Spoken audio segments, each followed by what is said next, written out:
Hey everyone, welcome back to the channel. Today, putting aside video games to talk about social strategy games and my favorite social strategy game, Survivor, and how things aren't as good as they could be these days. So there's a moment during the new era of Survivor where I had to accept the show I loved was dead.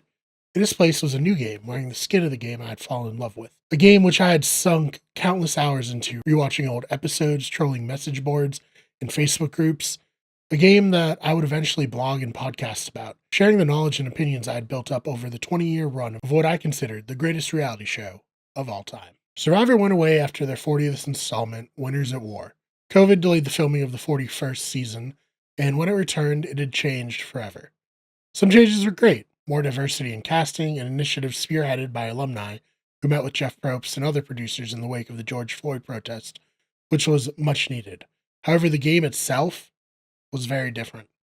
When Jeff Probst returned to my screen in 2021, he peeled back the curtain, showing viewers how the sausage was made. He would also go on to launch a podcast, On Fire with Jeff Probst, which invited listeners in on the behind-the-scenes conversations and thought processes that went into the various changes. Now, I was quite excited to hear Jeff's thoughts and understand why certain decisions were made. Certainly, the man who had a front row seat to every iconic moment that the show had produced would have a deep understanding of what made the show great, right? Unfortunately, I quickly discovered a fact that has hung over me while watching the show and the show itself as it's being produced. Jeff Probst does not understand Survivor. Perhaps even more damning, it seems that no one wants to push back against the four-time Emmy Award-winning host. The new era has introduced many twists that have been perplexing, but one stands out above the rest. Players losing their votes. It's easy to see how this became a staple of the new era. In the 40th season, the show introduced fire tokens, a currency that enabled players to buy certain advantages throughout the course of the game.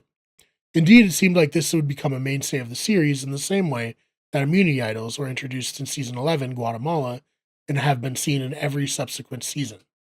Perhaps if COVID had never happened, it would have. But it did, and in the intervening time, Jeff Probst get a call from none other than Mike White. See, White is a former player of Survivor and a runner-up, and he's also the creator of the White Lotus television show. White dissuaded Probst from pursuing his grand vision for a Survivor economy, and I believe the show is better for it. Or at least it would be if Probst dropped the idea of implementing currency at all. Now, I'm not against games involving a currency system. The Devil's Plan on Netflix showed that if you build the game around that mechanic, you can find success. The problem is Survivor has firmly established itself as a social game.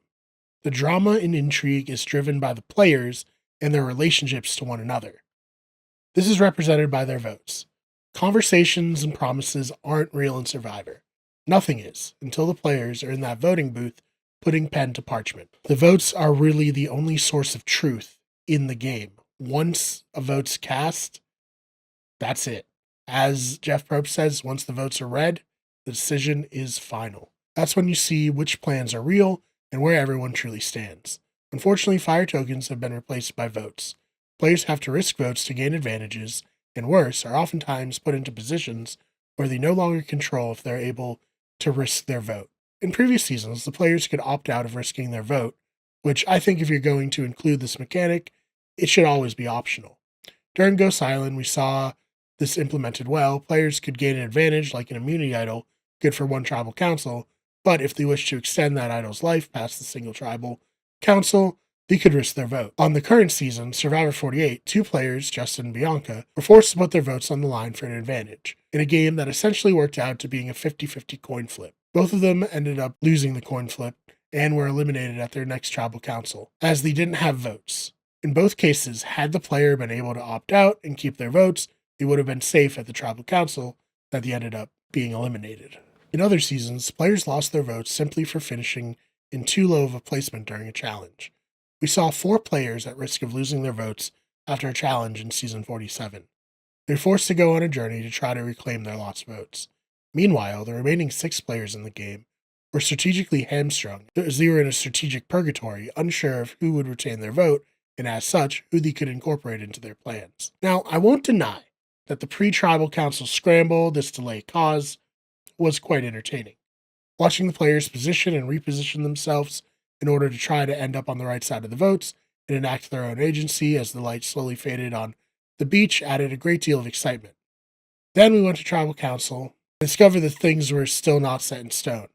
Players were getting up and talking in what has come to be known as a live tribal. Eventually, a player named Saul was voted out 8-1, and as I thought about it, the more I was left with a feeling that this mad scramble strayed closer to artifice than reality.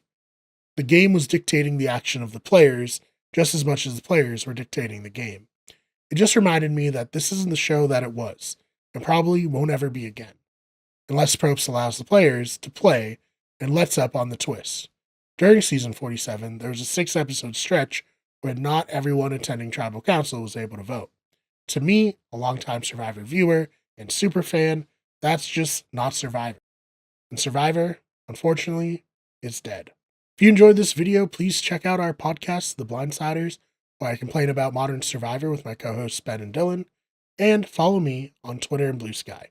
Also check out our other channels, which include Those Fake Nerds, where we cover nerd and pop culture news, Wicked Good Sports, where we cover sports news, and Better Radio, which hosts all of our podcasts, including The Blindsiders.